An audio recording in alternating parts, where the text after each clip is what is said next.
بسم الله الرحمن الرحیم. کنټرول پانل خلاص شو. مهم اساسي او د وینډوز مربوط چې کوم شی نو هغه مو وویل. صحیح دی.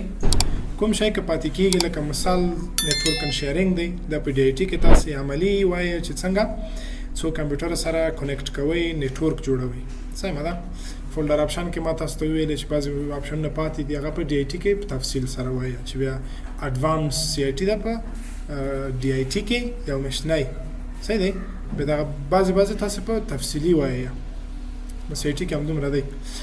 کنټرول پانل خلاص شو. راځو وینډوز سیټینګ ته. خپله وینډوز 10 سیټینګ لري.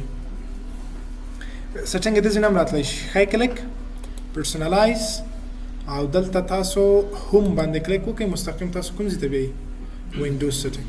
یا هم شارکټ یې وینډوز کی آی، وینډوز کی آی تاسو ته وینډوز سیټینګ راخلاصي. ډېر آپشن لرو، ډېرې موږ کنټرول پانل کې ویلي دي. صحیح دی. یا موږ د کنټرول پانل له لارې ویلي، دلته هم تاسو کولی شئ بعضې کار کوي. زه درته څو دانې کاروم بس. اول موږ څه ویلې؟ موږ ټایم ویلې، ډیټ ان ټایم. څنګه کمپیوټر ته لنګویج یا ژبه اضافه کوئ. بعضې کمپیوټر کې چې نوی وینډوز کوئ کومه ژبه لري؟ انګلیسي. که غواړئ پښتو ولیکئ، غواړئ دري ولیکئ، بیا دلته خو نه وي. څه کوئ چې دا ژبه اضافه شي؟ تاسې سیټینګ ته چې راغلی په څه شي کلیک کوئ؟ ټایم ان لنګویج.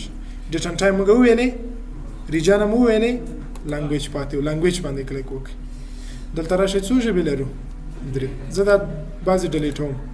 دري ریموف، پښتو ریموف. انګلیش نه ریموف کېږي ځکه چې کمپیوټر ژبه همدا انګلیش دی. اوس نه لرم په کمپیوټر کې، فقط یوه ژبه انګلیش دی. کله چې لیکل هم کوم، مثال نوټ پاډ کې لیکل کوم، کومه ژبه لیکل کېږي؟ چې هر څه وکړم پښتو دري نشم لیکلی. ولې؟ ځکه چې موږ په کمپیوټر کې تر اوسه پښتو دري نه لرو. نو تاسې به راشئ په اډ پریفرډ لنګویج کلیک وکړئ او دلته مستقیم ورته ولیکئ پښتو. څه شی ولیکئ؟ پښتو ولیکئ، پښتو درته پیدا کړئ. کلیک نیکسټ انسټال. پښتو څنګه شو؟ بیا راشئ اډ پریفرډ لنګویج. بل مې کومه ژبه پکار ده؟ یو پرژن لرو، فارسي ده. صحیح ده. یو دري ده چې فرق کوي، نو تاسې دري انتخاب کړئ. څه ورته وایي؟ نیکسټ انسټال. پښتو دري هم اضافه شو. اوس که زه چیرې شی راخلاص کړم، نوټ پاډ راخلاص کړم، انګلیش لیکل کېږي. صحیح دی.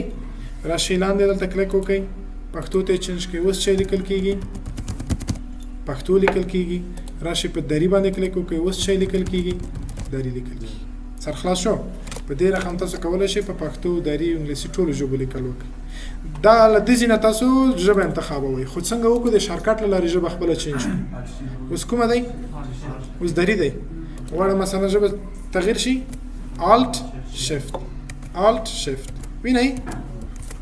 بل شارکټ وینډوز کی سپیس، وینډوز کی سپیس.